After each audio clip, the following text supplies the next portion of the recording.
Hello viewers, நீ நம்ம பார்க்க போறது one piece episode 854 part 1.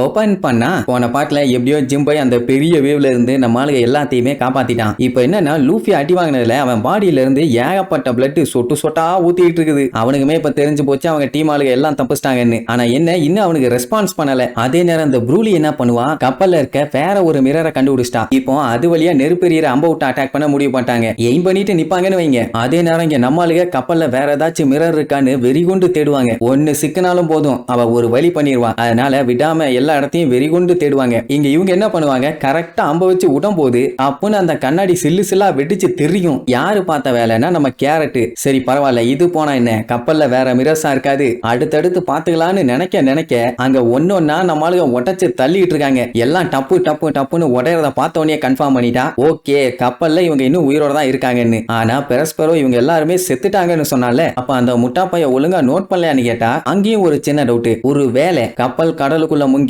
Water பிரஷரால கூட உடையலால இருக்கலாம், அதுக்கும் பாசிபிள் இருக்குது. ஆனாலுமே ப்ரூலிக்கு ஏதோ ஒன்னு சரியில்லைன்னு தோணும். லூஃபி என்ன பண்றதுன்னு தெரியாம கடுப்புல உட்கார்ந்துட்டு இருப்பான். அந்த டைம் சாப்பரு கண்ணாடி வழியா நம்ம லூஃபிய நைஸா கான்டாக்ட் பண்ணி கொஞ்சம் தனியா லூஃபிய வர சொல்லுவான் பேசுறதுக்காக. அங்கதான் எல்லாம் டைவர்ட் ஆயிருக்காங்களே, சோ அடிச்சு புடிச்சு தொப்புன்னு ஓடுவான். அந்த டைம் பாத்துருவாங்க டேமேஜ்டு புலோஸ். லூஃபி ஓட விசாரிப்பான், இந்த மாதிரி கப்பல் மூழ்கிருச்சுன்னு சொன்னாங்களே என்னாச்சு, எல்லாம் ஓகே தானா, உங்களுக்கு எதுவும் பஞ்சாயத்து இல்லையான்னு கேட்பான். சாப்பரு ஜிம்பை பண்ணானே ஒரு பெரிய சாகசம்.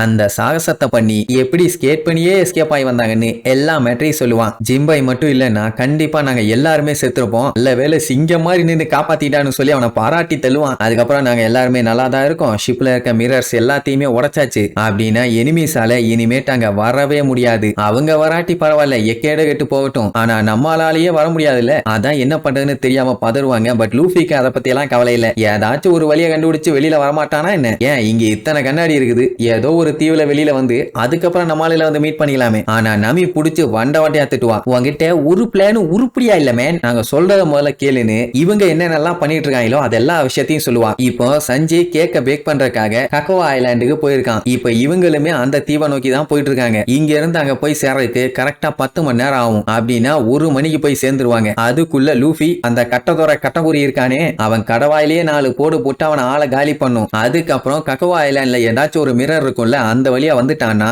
அப்படியே பிக்கப் பண்ணிட்டு அங்க இருந்து கிளம்பிடலாம். இதை நம்பி சொல்லிட்டு இருக்கும் போதே அந்த கேட்டகரி அவனோட மோச்சி பவரை யூஸ் பண்ணி நம்ம லூஃபியா அலேக்கா லாக் பண்ணிடுவான். கையை மாட்டிச்சு, காலு மாட்டிச்சு, பாடியை மாட்டிச்சு, அசைய முடியல. சரி ஒரு வழியா பிளான சொல்லிட்டா. லூஃபி ஓகேன்னு சொல்லிட்டு இருக்கும் போது பட்டால் அந்த கண்ணாடி வெடிச்சு தெரியும். என்னடான்னு பார்த்தா அங்க லூஃபி அவன் உதச்சு தெறிக்க விட்டுட்டு இருப்பான். இங்க எல்லாத்துக்குமே பதட்டமாயிரும், ஐயோ லூஃபிக்கு என்னாச்சோ ஏதாச்சோன்னு. அங்க லூஃபிக்கு உதையெல்லாம் செம்மையா விழுது.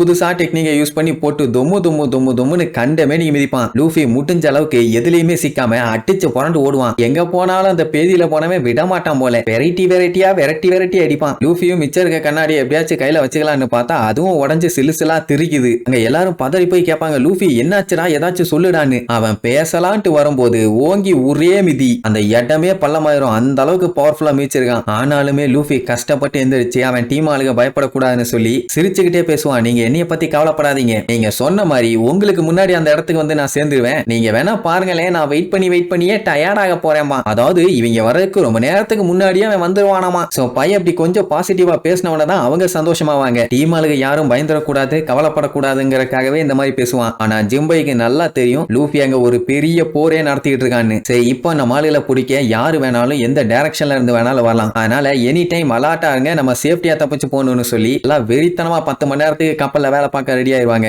இப்போ லூஃபி அவன் டீமே சேஃப் பண்ணிட்டான். இனி பேலன்ஸ் இந்த கட்டகுரிய பொழந்து கட்டிட்டு அதுக்கப்புறம் நம்ம ஆளுகளை போய் மீட் பண்ணும். ஏன்னா அப்பதான் இவன் ஃபாலோ பண்ணி பின்னாடி வரமாட்டான். விட்டா அவன் டீமுக்கு பஞ்சாயத்து, அதனால சண்டைக்கு ரெடி ஆயிட்டான். இவன் இப்படி ரெடி ஆவான்னு சொல்லி கட்டகுரிக்கு நல்லாவே தெரியும் போல. அதனால கையில இருந்து ஒரு திரிசூல ஆயுதத்தை எடுப்பானா, நான் இந்த இடத்துல சாக மாட்டேன், அதைத்தானே நீ சொல்ல வர்ற அப்படின்னு லூஃபி என்ன ஃபியூச்சர்ல சொல்ல வரானோ அதை கரெக்டா சொல்லுவான். லூஃபி நிக்கிறதெல்லாம் பாத்தீங்கன்னா குடிகாரன் தள்ளாடிட்டே நிக்கிற மாதிரி நிப்பான். கட்டகுரிக்கு கான்பிடென்ட் எப்படி நம்ம லூஃபி செத்துருவான்னு. சோ கடைசியா நீ இதைத்தான் சொல்ல ஆசைப்படுறியான்னு கேட்கும் போது லூஃபி எதுவும் பேச முடியாம மூச்சு வாங்கிட்டு இருப்பான். இருந்திருப்பான். பயலால முடியல. ஹாக்கி பவரை யூஸ் பண்ணி டைரக்ட் அடியில சிந்தாம செதறாம அடியா வாங்கியிருக்கான். பாடி தாங்கல. இதுல வேற இப்ப ஷார்ப்பான ஆயுதத்தை வச்சு அட்டாக் பண்ண போறான். லூஃபி தான் எப்படி சமாளிக்க போறானே தெரியல. அப்ப லூஃபி கையெல்லாம் முறுகிக்கிட்டு, நீ சொன்னாலும் சொல்லாட்டியும் நான் இங்க கண்டிப்பா சாக மாட்டேன்டா கொய்யால, நீயா நானானு பாத்துடலான்ட்டு இப்ப தான் 2 பேத்துக்குமே 1-on-1 சண்டை நடக்க போகுது. இந்த சண்டையப்போ லூஃபி அவனோட 4th கியர் எடுத்து பட்டைய கிளப்புவானா, இல்ல இதே மாதிரி தான் அடியா அவார்டு மாதிரி வாங்குவானான்னு அடுத்தடுத்த எபிசோட்ல பார்க்கலாம். டாடா.